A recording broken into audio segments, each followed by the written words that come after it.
¿Qué tal? Buen día. Muchas gracias a las personas que están aquí presentes por acompañarnos en esta charla de Nos encanta hablar de arte, un proyecto coordinado por Guadalupe Ángeles y la Asociación de Literaturas Especializadas, que cada 2 semanas, tiempo más, tiempo menos, estamos haciendo actividades de divulgación cultural. Voy a leer la semblanza de la maestra Imelda Quesada. Imelda Quesada Jarero es maestra en estudios de literatura mexicana por parte de la Universidad de Guadalajara. Ha estado en algunos diplomados como Historia del Cine Mexicano, Cine Mundial de la Cineteca Nacional y Escritura y Redacción de Textos del Departamento de Letras de la UDG. Ha sido conferencista en varias charlas, las enumero: Top 20 de cuentos mexicanos del siglo XX, Suspenso y crimen en la literatura y cine mexicano, en la webinar Horror a la Mexicana, Criaturas mágicas y mitológicas, cómo se dibuja lo inexistente, cine y literatura en México, literatura y asco, curiosos ejemplos de la literatura mexicana, el pueblo como personaje en la narrativa jalisciense. También fue ponente en el Congreso Interuniversitario de Estudios Literarios y Lingüísticos con la ponencia Identidad incómoda, la configuración del personaje automarginal en Tosis de Guadalupe Nettel. Asimismo, ha participado como jurado en los concursos literarios de audiocuento Phil Joven 2022 de la Universidad de Guadalajara y en la antología Antonio Di Benedetto, homenaje a 100 años de su natalicio de Argentina. Entre sus publicaciones figuran una semblanza de Consuelo Velázquez, incluida en Jalisco 1910-2010, anecdotario circunstancial de la historia matria y el cuento Ausentes, contenido en la antología Los mundos que se agotan, y una compilación de cuentos tituladas Alas de papel 2025. Actualmente es locutora en el podcast de Las 9 Noches y en el programa de Letras y Bibliotecas en Radio ITESO. También se dedica a la docencia en educación secundaria. Si se dan cuenta, es un gran currículum, así que pues la recibimos con un aplauso y le cedemos el micrófono. Muchas gracias Guadalupe Ángeles por hacer posible esta charla, esta conferencia, y pues gracias a la DALE, a UMA que está aquí presente también. Y pues también a nuestro querido compañero de Acampa, gracias. Voy a hablarles sobre lo que es, bueno, la charla se llama Narrar México, Cine y Literatura Mexicana en Conversación. Y tuve bien platicar sobre este tema hace unos días en Acampa, en la página de aquí el compañero presente, y platicaba un poquito sobre los inicios del cine mexicano. A mí me gusta mucho este tema porque, como verán en mi currículum, me apasiona mucho la literatura mexicana, el cine, y pues se me ha preparado bastante en esto. Los inicios del cine en México se marcan desde allá por el 1917, más o menos los 1900 y algo, con películas mudas, pero no fue hasta el 1932 con la película de Santa que inició lo que le llaman el cine de oro mexicano, o lo que se marcó como ese periodo, donde el audio fue lo que impulsó el cine, ¿no?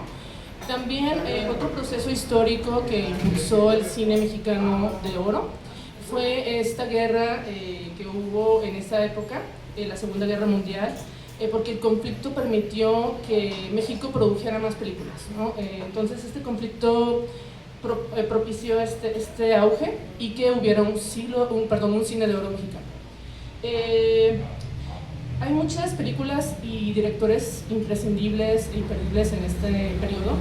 Obviamente yo no les voy a mencionar todos porque sería imposible acaparar tanto, pero les voy a hablar de los más destacados.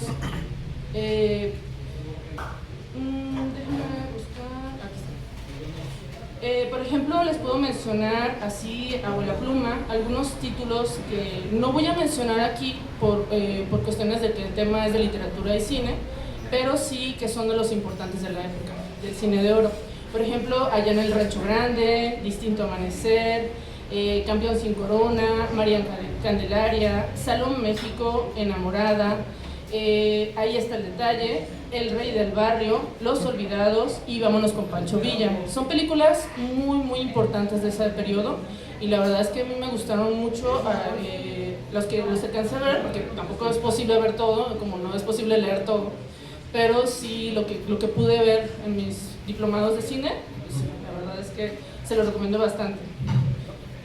Sí, porque algo que contribuyó a la imaginería mexicana y popular fue también las filmaciones de Sergei Eisenstein en México, dieron una especie de, pues sí, esa imaginería de ahí pues posada y mucho de lo que es la ambientación mexicana con ese tipo de cine como expresionista.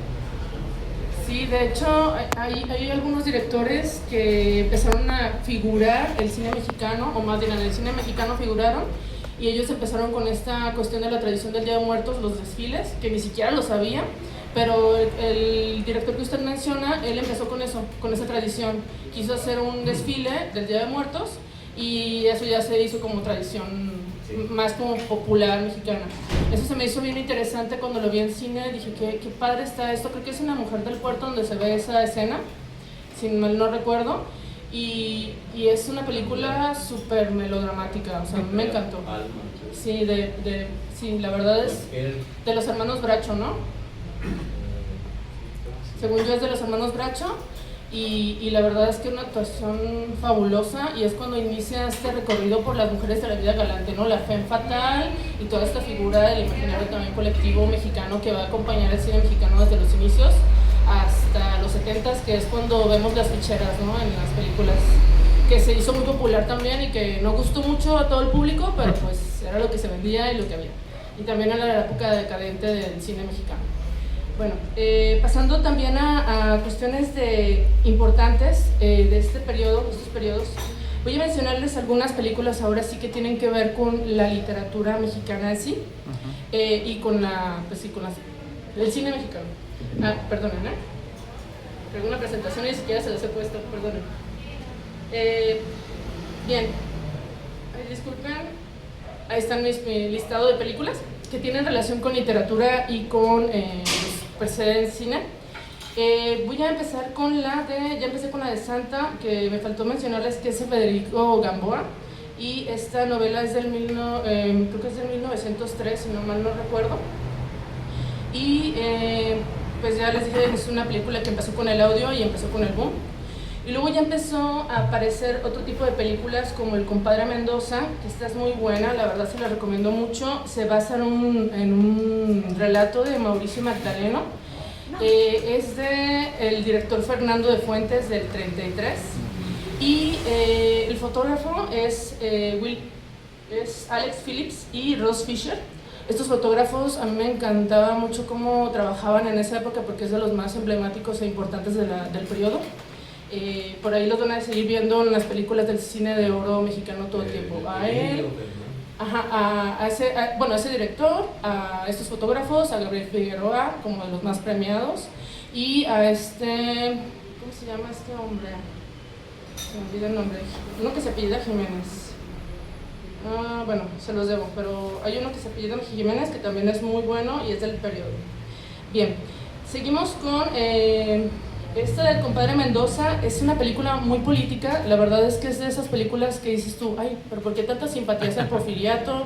¿Por qué tanta simpatía hacia estas cuestiones vasconcelistas? Y es porque de eso trata el cuento, ¿no? Pero también trata mucho como de la traición, del encubrimiento, de estar ayudando a todos los bandos y quedar bien con todos los bandos para quedar mal con su compadre, ¿no? Entonces es una película increíble, a mí me encantó y me gustó mucho que nos señalaran, o más bien nosotros lo vimos como alumnos también, que los actores no eran actores de películas como todos los conocemos ahorita, sino eran actores de teatro, ¿no? Se los trajeron del teatro y se ve su melodramatismo así a flor de piel y se ve cómo actúan y cómo destacan sus rasgos y sus gestos. También está la de Los de Abajo. Esta película es muy buena también. Yo creo que si lees a este autor y ves la película te das cuenta que sí es muy parecido a todo lo que leíste y todo lo que ves en la pantalla, es muy cruda, las dos versiones. A mí me gustaron mucho. La de color también me encantó, porque era como más fidedigna y más cruda, como la de La Pando. Y esta es, esta película, la verdad es que no tiene desperdicio. Luego está la película de La Perla, que es una película muy padre. A mí me gustó mucho la novela cuando la leí y cuando vi la película, porque también es muy fiel. Y me encanta la fotografía porque justamente es del Indio Fernández, esta película, y es del 47. Está basada en la novela de John Steinbeck y el fotógrafo es Gabriel Figueroa. Gabriel Figueroa tiene unas tomas hermosas, increíbles del paisaje mexicano. Recuperó mucho de los... Decían que recuperaba los cielos mexicanos, y estas típicas escenas largas donde se ve la playa, donde se ve el desierto, donde se ven los cactus ahí solos, ¿no? En la soledad, así en la intemperie. O sea, a mí me encanta todo ese tipo de escenas que hace, esas tomas increíbles, que Gabriel se ganó muchos premios por eso. Esta película fue laureada en el Festival de Venecia y mereció un Globo de Oro. Y en el centro es una historia donde está Pedro Armendáriz interpretando un personaje pobre que sufre mucho con su esposa, ¿no? Y sufre mucho por la codicia y sobre todo la de sus vecinos, que se encuentran una perla gigante y pues sufren mucho y pierden a su niño, ¿no? Entonces, o niña, no me acuerdo bien si era hijo o hija, pero sí era como es muy entrañable esa película. También está Macario. Macario, creo que todos recordamos a Macario, está en el 60. Esta película es de Roberto Gabaldón. Este director es buenísimo. Tiene otra película que se llama La Barraca. Tiene unas escenas impresionantes y todos nos preguntamos cómo logró hacer la escena del arado, que se ve como la cámara va bajando y subiendo y hace un recorrido por todo el arado. Que dices tú, no tienen la tecnología que tienen ahora, no tienen o sea, no sabían qué. O sea, y te impresiona mucho la habilidad de los cineastas y los directores de esa época. O sea, la verdad a mí me encantaba esa película, me encantó. Y esta de Macario la recordamos por sus escenas, de Gabriel Figueroa otra vez, es un fotógrafo recurrente de este periodo. Es un cuento basado, o más bien un relato basado en Bruno Traven, que es escritor con este seudónimo. Y tiene unas escenas increíbles, como la de la caverna, que la lleva a la muerte y que se ven las velas, ¿no? Una toma enorme, larga, esas que toma Gabriel Figueroa. Y también ahí sale el desfile, ¿no? Sale el tianguis y sale un desfile, creo. Entonces ahí se ve toda esta cultura popular mexicana, todo este rescate de las tradiciones, de los paisajes mexicanos, que me encanta. De hecho parece ser que, bueno, según algunos autores, el cine mexicano prácticamente creó el campo mexicano, la visión del campo mexicano, ¿no? Es decir, nos dio la imagen de lo que idealmente sería el campo mexicano, aunque no necesariamente era cierto. Sí, es como si nos regalara la estampa mexicana antes de que se construyera ese México, ¿no? Que todos idealizaron, a lo mejor o romantizaron mucho en las pantallas, sí. Pero luego uno lo ve y dices, no. Aunque también hay unas películas increíbles de esos periodos que a mí me encantó porque te muestra sectores de la población que uno no... Pues los ves, se te hace ceguera de taller y que no los tomas en cuenta. Por ejemplo, en la película de Redes te dan un vistazo a la vida de los pescadores de México, por ejemplo. Y no son actores, ¿no? Son personas de a pie que los contrataron para la película y todo se ve súper fiel a flor de piel, ¿no? Estas escenas impresionantes en la playa también, que dicen que no saben cómo tomaron esas escenas en el mar abierto y cómo se ven estas escenas desde afuera, con la cámara hacia afuera, o sea, cuando están navegando. Y bueno, esta música de Silvestre Revueltas detrás, ¿no? Es una maravilla, la verdad. Y la escena esa que pusieron a propósito de la muerte del hijo de Silvestre Revueltas, ¿no? Que era la del niño que falleció, que llevaban al ataúd, y pusieron el tema de Silvestre Revueltas de fondo porque él estaba pues sufriendo una pérdida muy grande de su pequeño hijo, ¿no? Entonces dije, qué impresión, ¿no? O sea, y la música, el tema musical de esa película no tiene nada que pedirle a ninguno, ¿no? Bueno, pasamos a lo que es Ensayo de un crimen. Ensayo de un crimen es una novela muy interesante de Rodolfo Usigli. A mí me gustó mucho. Es una de esas novelas policíacas que te hablan de crímenes pasionales, ¿no? Y me encanta que Luis Buñuel se haya atrevido a hacerla, ¿no? A dirigirla, a producirla en 1955. El fotógrafo fue Agustín Jiménez, ya encontré el nombre. Este fotógrafo me gustó mucho el trabajo que hizo porque supo aterrizar bien las ideas de Luis Buñuel. O sea, él le dijo, quiero que tomes esta escena, quiero que tomes la escena del maniquí, que es, o sea, a mí me causó como hasta pesar, ¿no? Yo dije, ay, esta escena qué, o sea, qué miedo. O sea, me dio miedo. Vi las piernas, los enfoques de las piernas, el fetiche de Luis Buñuel, ese tipo de detalles que me encantan, ¿no? También está esta de Canasta de Cuentos Mexicanos, que es de Julio Bracho, de los hermanos Bracho, del 1956, y basada en la novela de Bruno Traven. Como se fijan, a mí se me hace bien interesante algo que yo estaba revisando dentro de cuando estaba organizando esta charla.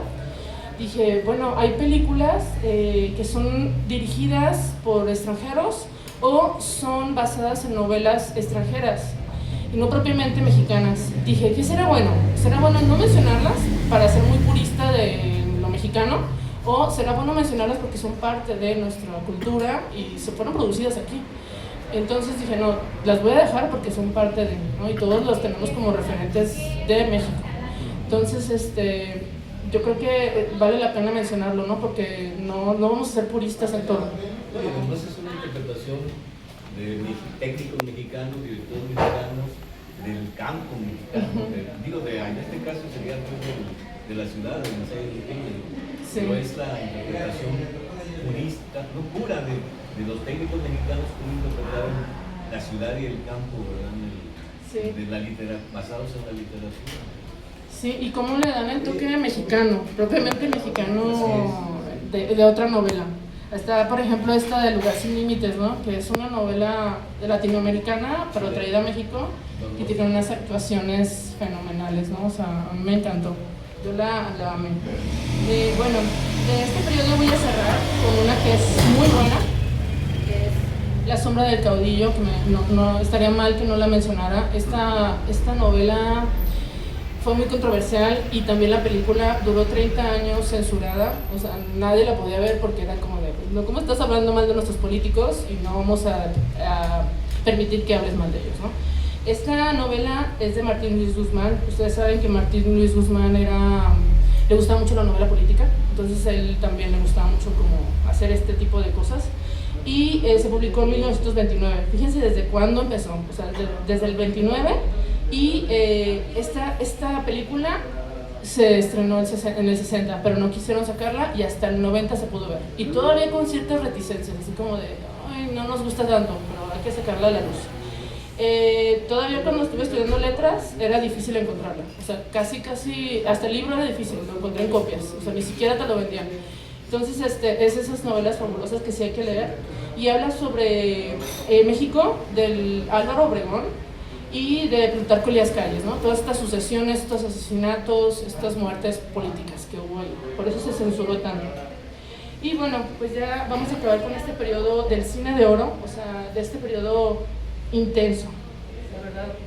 Voy a continuar con este periodo también mexicano que es muy bueno, porque nos habla de una consolidación del cine mexicano, porque el primer periodo fue un periodo de aprendizaje desde los directores, productores, todos, actores, quien sea.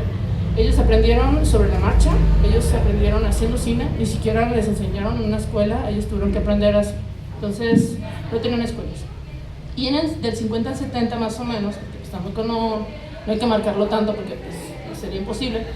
En este periodo se le denomina cine de autor porque los productores toman la batuta de sus producciones, ya son más responsables, ya quieren ir a una escuela, ya tienen premios, ya están creando los Arieles, ya están promoviéndose más a nivel mundial, ya están más consolidados a nivel mundial y ya sus películas están llegando a otros niveles. Pero también es porque había ya una apertura de los directores que tenían enquistado el poder cinematográfico en México, no habría la posibilidad de que jóvenes o otros directores se proyectaran porque ellos tenían prácticamente una especie de mafia. Sí, de hecho es bien interesante eso de lo que dice, porque sí pasaba que tenían un gremio muy cerrado y no permitían que cualquiera entrara. De hecho, le metían zancadilla a las películas nuevas, no les gustaba el cine independiente, no les gustaban los cortos.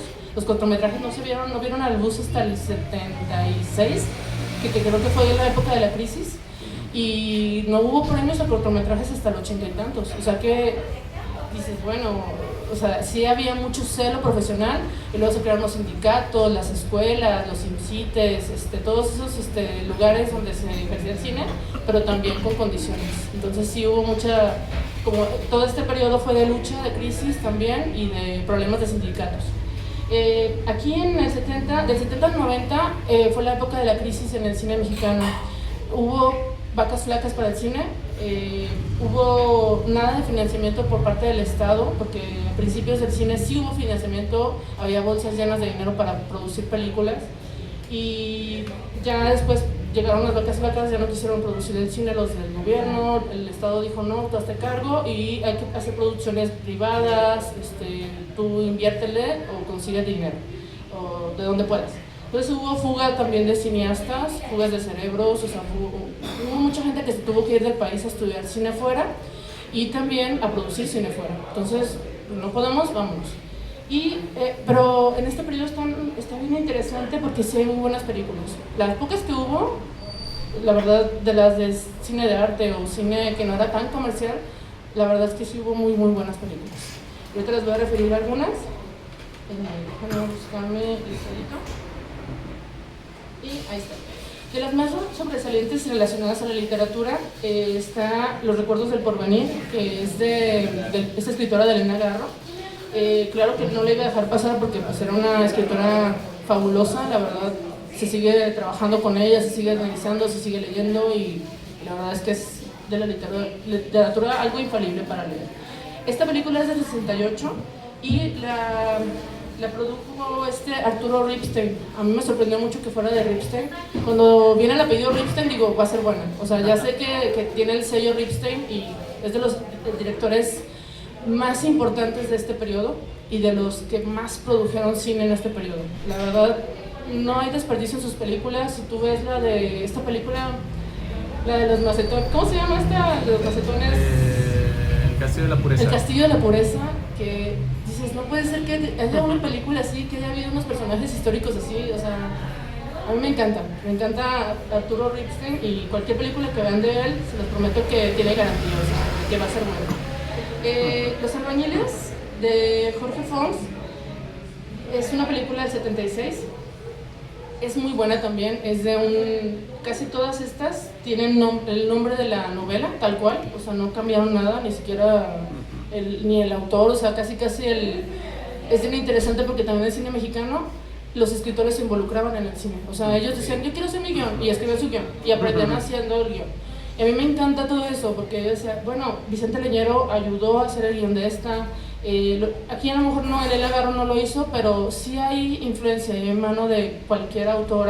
Aquí, por ejemplo, en El Apando, José Agustín ayudó a hacer el guión, y dices, qué maravilla, ¿no? O sea, el amigo del que escribió la obra hizo el guión para esta película. Sí.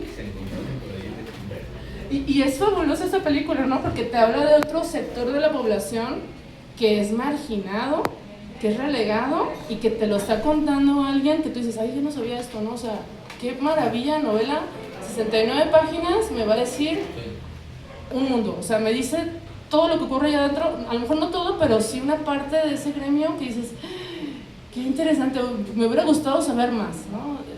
Es fabuloso cómo lo adaptan y es tan constructivo el ambiente en esa película que te sientes hasta sofocado. Bueno, déjenme ir avanzando. Les voy a poner aquí la de los albañiles, hablando de esta, y vamos a avanzar un poquito. Voy a comentarles algo después de ver este cortecito, ya para dejar de hablar un poco.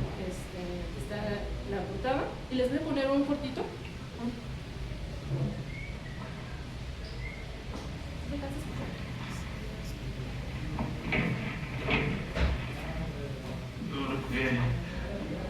Otra madre, o sea, el mundo y todo. No voy a decir nada. Solamente quiero hablar contigo. ¿Y ya por qué? Si según usted ya me sacaron toda la sopa. Ya hasta les dije el día que me voy a morir, ya que...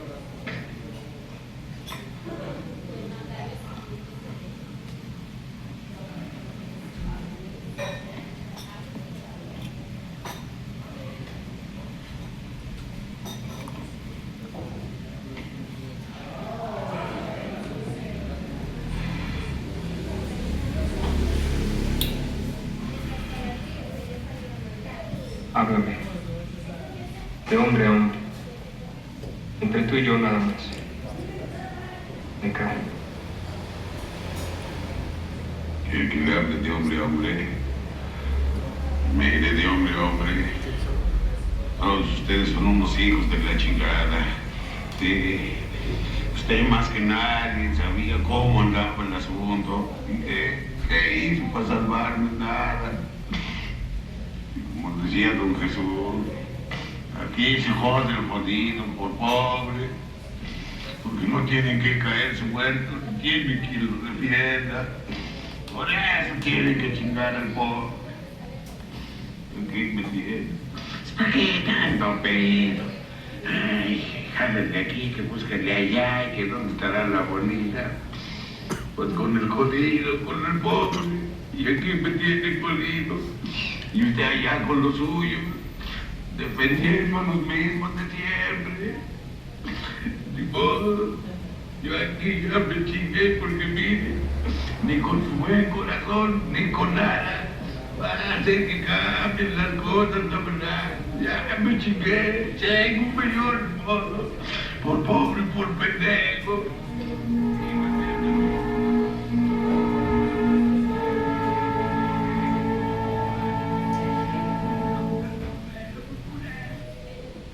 Esta película, la verdad, se la recomiendo ampliamente, es buenísima. Yo ya se las spoileé, perdonen, pero me encantó. Esta escena es de mis favoritas de esta película porque te habla de un sector de la población como que, antes de decirles lo último de esto, es como que los directores, los productores y los escritores, incluso de esta época, de estos periodos, se interesaron mucho sobre ciertos sectores de la población. Y a mí me encanta porque te hablan de partes sociales vulnerables, ¿no? Que te dicen, es que mira también esto, ¿no? Mira la pobreza, mira los albañiles, mira ciertos lugares, ¿no? O sea, no solamente ves la opulencia, sino ves lo feo, lo triste, lo pobre, lo mundano. Entonces, a mí me encantó mucho esta película porque te habla de los albañiles, ¿no? Y de cómo incriminan a alguien por la muerte del velador. Entonces, dices, y ahí dice, ¿no? El mismo personaje dice, pues se joden al jodido, ¿no? Es muy buena esta película, se la recomiendo ampliamente y pues si pueden encontrarla por ahí, véanla. Y bueno, voy a avanzar con El Apando. El Apando, les decía, es una novela, no tiene desperdicio, son 69 paginitas que las disfrutas, te las lees en una sentada. Yo la primera vez que la leí no la entendí nada, yo dije, ¿de qué me está hablando? Porque la leí muy joven, entonces dije, no entiendo qué me quiere decir, no entiendo de qué está hablando, y le di una segunda oportunidad, dije, qué bueno que le di una segunda oportunidad, la leí, la disfruté, me encantó. Y cuando vi la película dije, qué cruda está la película. O sea, qué crudeza, qué brutalidad, qué violencia, tanta traición, o sea, hasta el final de la película es una traición constante, ¿no? Es una cuestión de drogas, de violencia, de encierro, que es brutal. Y bueno, El Apando es de Felipe Casals, del 76, y bueno, ya les dije que está basado en una novela de José Revueltas. Este filme relata la corrupción del sistema carcelario y la brutalidad de los castigos a los presos, y además prevalece el tráfico de drogas en el interior del penal. Es una obra reconocida por los críticos como un ensayo autoral de Casals que se denomina la trilogía de la violencia, que tiene tres películas muy violentas, ¿no? Que es lo que le llaman, esta película que le dicen que es como muy gore a la mexicana, que es la de Canoa. Yo le decía a Ome que cuando la estaba viendo quería levantarme de mi asiento porque dije, yo no puedo con esta violencia, o sea, parece que están golpeando 5 muchachos o 3, y parece que golpean a 25, ¿no? O sea, ya estoy cansada de tanta sangre y tanta cosa, yo no podía. Pero me mantuve en mi silla así de, voy a terminar de verla para poder comentarla. Y esta otra película de Las Puquianchis, quien también la ha visto, pues sabe que también es una película brutal, o sea, unos crímenes que dices, ay no, Felipe Casals le encantaba este tipo de literaturas. Yo quería decir que, por ejemplo, en El Apando, además de la violencia carcelaria, también hay un elemento ahí muy sintomático, psicológico, entre la relación de un reo, del ¿cómo le decían? Con su madre. Sí. Es una relación muy edípica, ¿no? Digamos, ¿no? Y bastante enfermiza, ¿no? Y traicionera, ¿no? Al final. Sí, es bastante terrible la relación entre la madre y el hijo. Es que fea. termina así, ¿no? Y bueno, ya no les voy a contar más porque quiero spoilárselas ya. Les voy a poner otro risquito.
Ya estamos haciendo los tubos para ir encerrando a...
No tenga miedo. Nomás quiero decir una cosa. Mi mamá, ella es la que trae la droga adentro. Metida entre las verijas. Mándenles por carta que vea.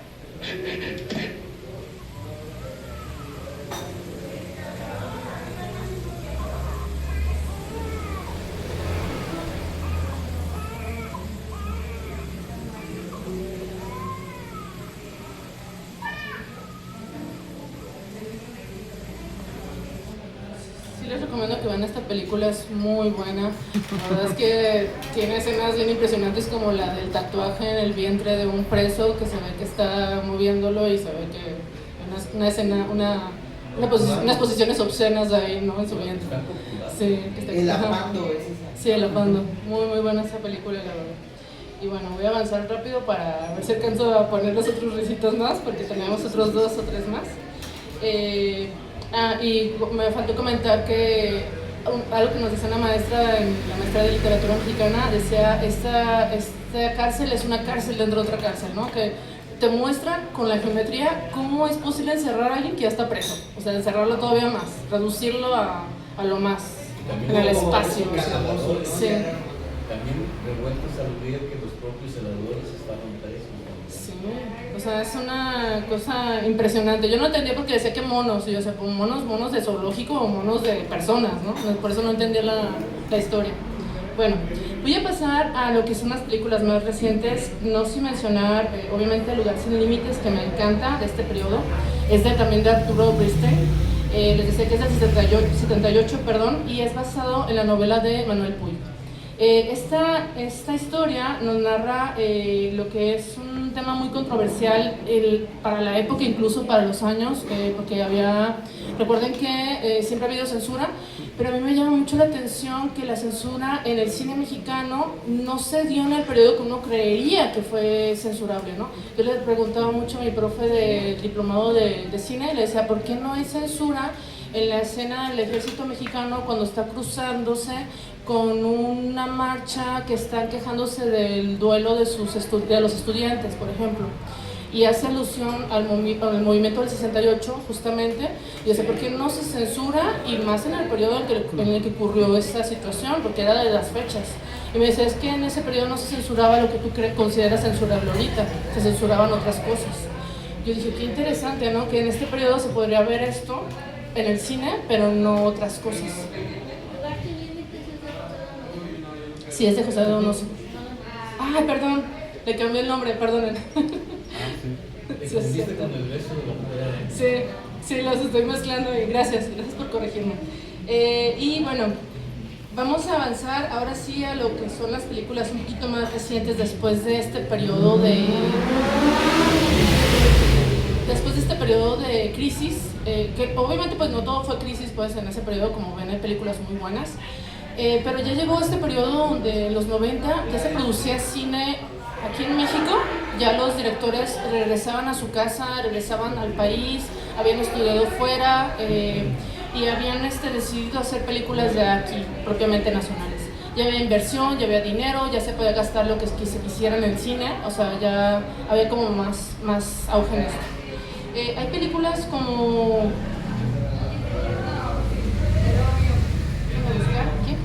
hay películas como El secreto de Romelia. Déjenme buscar por acá. No, El complot mongol, perdón. El complot mongol, la verdad a mí me gustó más la película del 77 con Pedro Armendáriz Jr.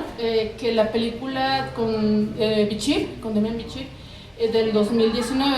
¿Por qué? Porque me parece una película más seria y más al puro estilo del cine noir, de los detectives del cine noir, que son más serios, que sí te cuentan, sí son más irónicos y sarcásticos en su humor.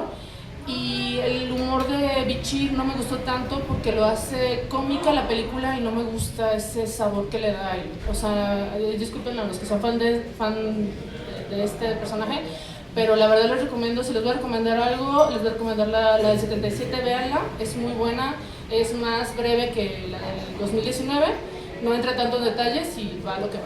¿Dónde la podemos encontrar? Esa yo la encontré, creo que la encontré en Prime, ahí está Prime, sí, sí, esa la vi ahí. Bien, y bueno, de esta no tengo recito, pero ahorita les voy a poner uno de Arráncame la vida. Pero yo creo que ahí está mejor la novela que las dos versiones. Claro. Sí, sin duda. Te podemos decir que hay muchas novelas y muchas películas, pero sobre todo esa película a mí, las versiones cinematográficas como que dejaron a deber mucho, quedaron a deber bastante.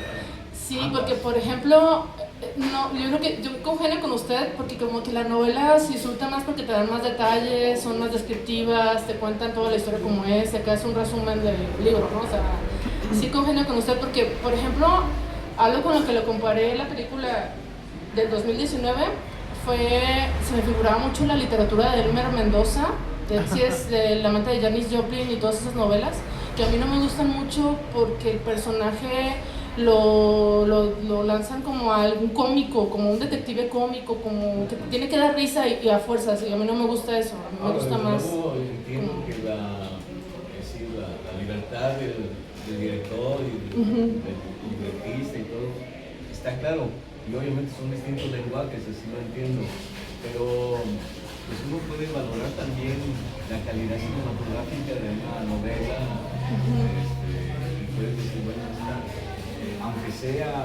aunque el director le agregue o le quite, etcétera, cosas de la propia novela, sin embargo, dices que está logrado, te transmite mucha no sé, el ambiente, la atmósfera de la novela. Claro, sí, y a eso me refiero, como que yo creo que un buen cine sí te tiene que transmitir una buena atmósfera, o sea, te tiene que construir todo, ¿no? Todo el escenario, porque no es lo mismo ir a ver cine comercial que te haga reír, nada más, cine dominguero, a un cine que esté bien hecho y bien construido basado en literatura, ¿no? Y bueno. No sé si conoces la película Camino de Jordan Latino. Bueno, la tengo de tarea. No, lo que pasa es que es el mismo guión del Castillo de la Pureza. Sí, había leído que vea una... Cuando le dijeron al director del Castillo de la Pureza, dijo, sí, nos van a apreciar. O sea, no le dio importancia el director, dijo, sí, me la robó. Pero el Castillo de la Pureza está basado supuestamente en una nota periodística. En un hecho real. Sí, pero si ustedes ven las dos películas, Nada que ver. Camino de Jordan Latino. Para revisarla, porque sí leía un dato así, pero esa no la he visto. Esa sí no la tengo. Voy a buscarla. Muy buena también esa historia, la verdad. Bueno, voy a pasar a Arráncame la vida de Ángeles Mastretta. Quien haya tenido oportunidad de leer a Ángeles Mastretta es como estas autoras que escriben melodramas y amores y novela rosa y muy pasional todo, ¿no? Y esta película sí es como muy pasional. Y voy a ponerles un fragmento a propósito. Andrés me regaló el sábado y yo me enamoré de Carlos.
Es un teatrero. Lástima que lo de la caravana no se hace entre nosotros. Entregante. Es un genio. Es guapísimo. Eso es algo fundamental que estamos de acuerdo. Claro, la música es una cualidad hasta podría faltar.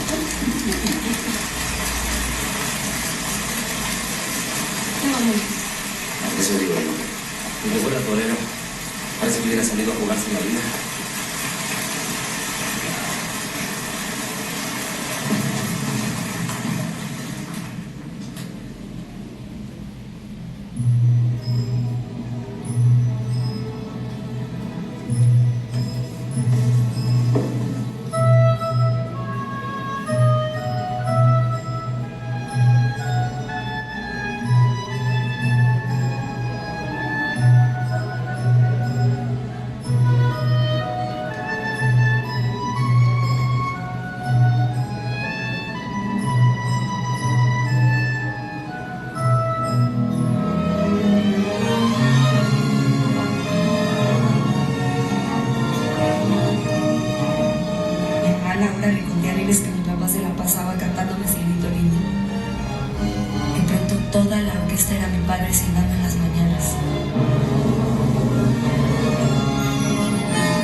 director Roberto Schneider. Él está como muy en boga ahorita como director del cine mexicano. Yo lo he visto que ha producido muchas películas como más como actuales y enseguida vamos a ver otro también que es de él. Este es del 2000, déjame ver dónde está la fecha. Este es del 2008 y pues obviamente está basada en la novela de Ángeles Mastretta. Bueno, vamos a pasar a Pedro Páramo. Puse una imagen de lo más reciente que hay de Pedro Páramo porque ya ha habido películas de él, ya hemos visto adaptaciones de muchos cuentos, Pedro Páramo también en sí. Hay una película que se llama El Imperio de la Fortuna, de Arturo Ripstein, del 86, que es basada en una novela de Juan Rulfo, de El Gallo de Oro. Y ha habido también otras más, que por ejemplo Los Confines, que es de una directora, no les he mencionado directoras, pero se los voy a mencionar, es Milk Valdés, del 87, y es basada en los cuentos de Diles que no me maten y de Talpa, de Juan Rulfo. ¿Okay? Y bueno, les voy a mostrar esta de Pedro Páramo, les voy a mostrar una escena. No sin antes decirles que la primera película que se estrenó de él fue... Bueno, es del 67 y la del 2024. Creo que hay una del 77 también por ahí. Y bueno, a mí me encanta mucho esta película. Cuando vi la más reciente, yo me caí en cuenta que me sé de memoria la novela. O sea, que me conozco toda la novela de cabo a rabo. Dije, ¿cómo es posible que me la sepa de memoria? Y sabía todas las escenas, sabía lo que iba a seguir, sabía qué personaje iba a aparecer, sabía todo. O sea, yo dije, no puede ser. Y bueno, les voy a poner una escena que es de mis favoritas del libro y que creo que es de las favoritas también de esta película. Pónganse. Me bajará bien.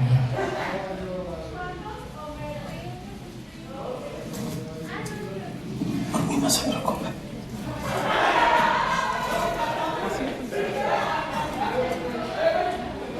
¿Cómo se va uno de aquí? ¿Para dónde?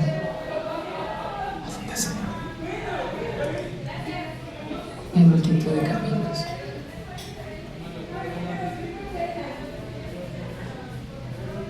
¿A dónde se fue su marido? No es mi marido. Es mi hermano.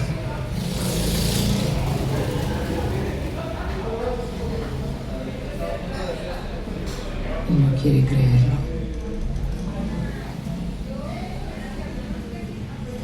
Pero verdad que estoy para dar miedo. Acérquese. Mírame la cara.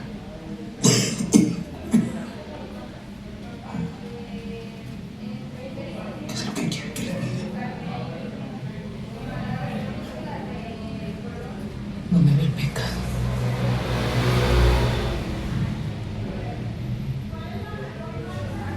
No me ve las manchas como de Giote.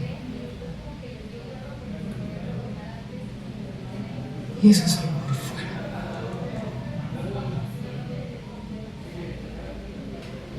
Por dentro estoy hecho mar de mal. No le importa. Me gustaría dormir un poco.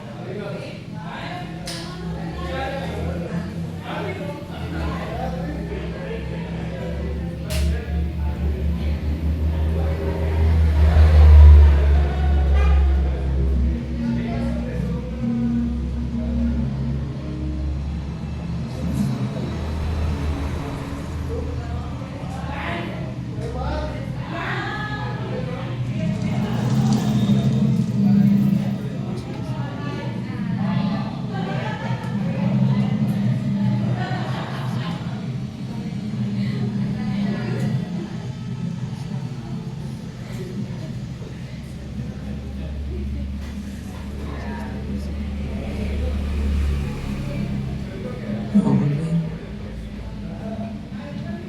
¿Cómo dice? No noten sus ojos. Estaba esperando que alguien viniera para irse. Ahora tú te crees de cuidarme.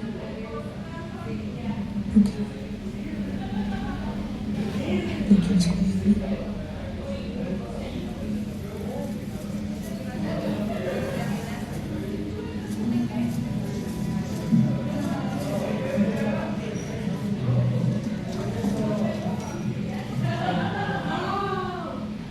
Enterrarla aquí conmigo. Aquí estoy bien. Es mejor que te sumas a la cama. Y te comerán las tulicatas.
De Rodrigo Prieto del 2024 y como les dije, está casada en Juan Rulfo.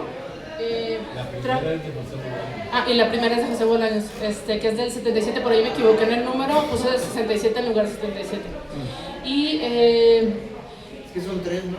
67, sí, 70. según yo es una en blanco y negro, otra que yo vi que es a color y esta más reciente, pero la primera no la vi, esa sí no la recuerdo.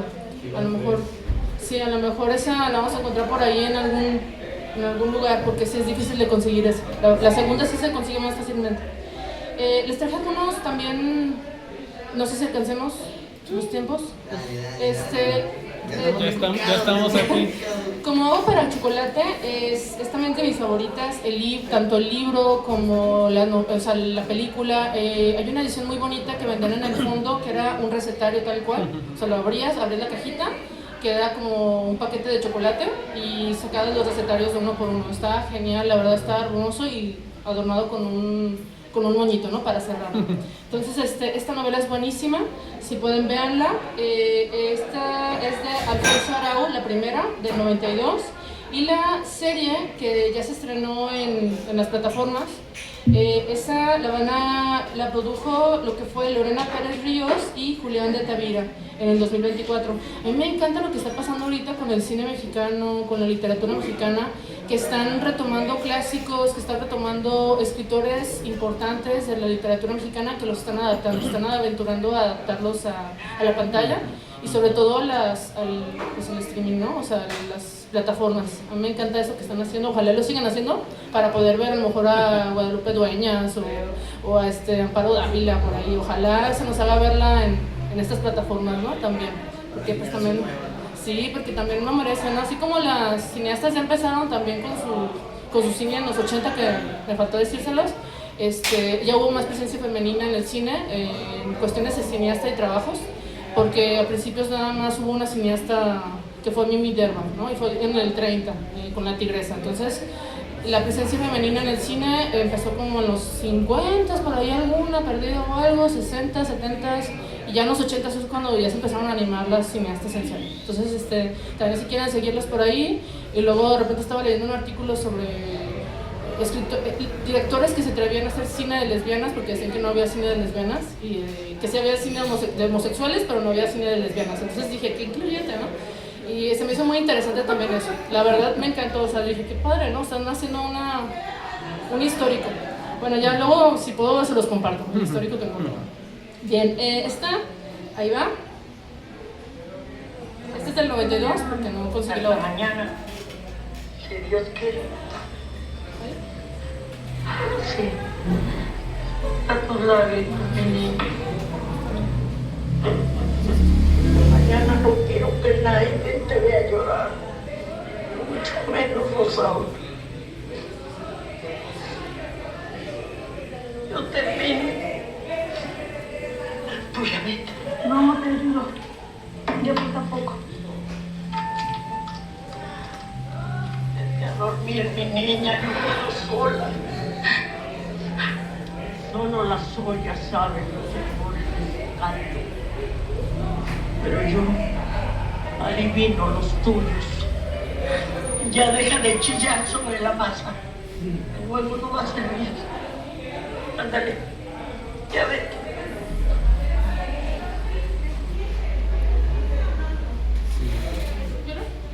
Siguiente. Es que están dos partes. Sí. ¿No quiero? Te desconectaste de internet. Perdóname.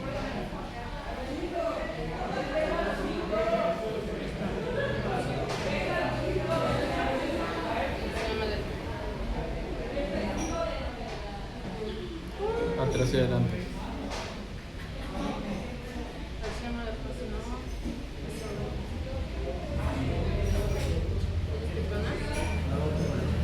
Al cabo es el último, nada más.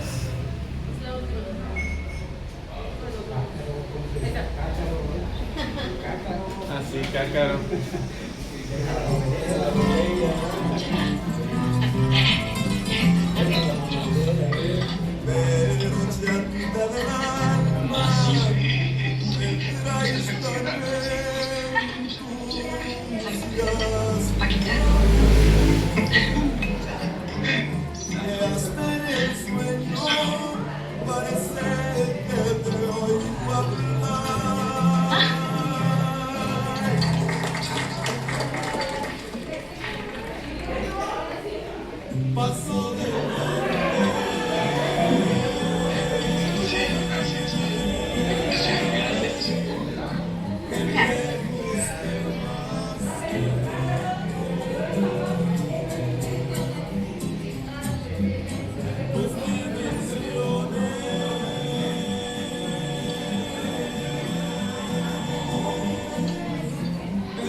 El llanto fue el primer síntoma de una intoxicación extraña.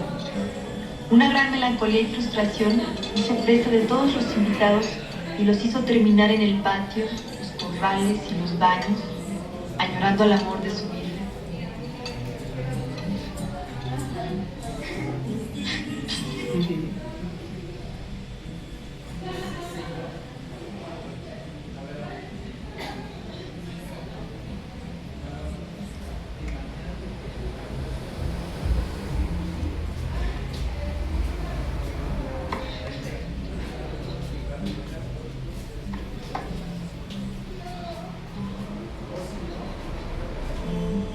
Ni uno solo se escapó del hechizo, y solo algunos afortunados llegaron a tiempo a los baños. Los que no, participaron de la vomitona colectiva que se organizó en pleno río.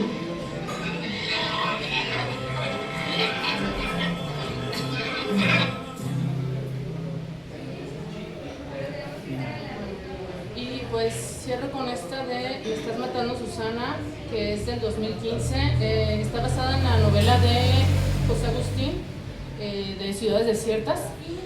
No aparece la imagen, disculpen que no se vea. Y nada más les digo el nombre del director ya para cerrar con esta charla tan agradable sobre cine.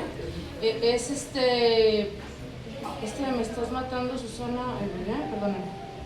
Es de Roberto Schneider, el que les decía que es como de los más actuales, y es del 2016.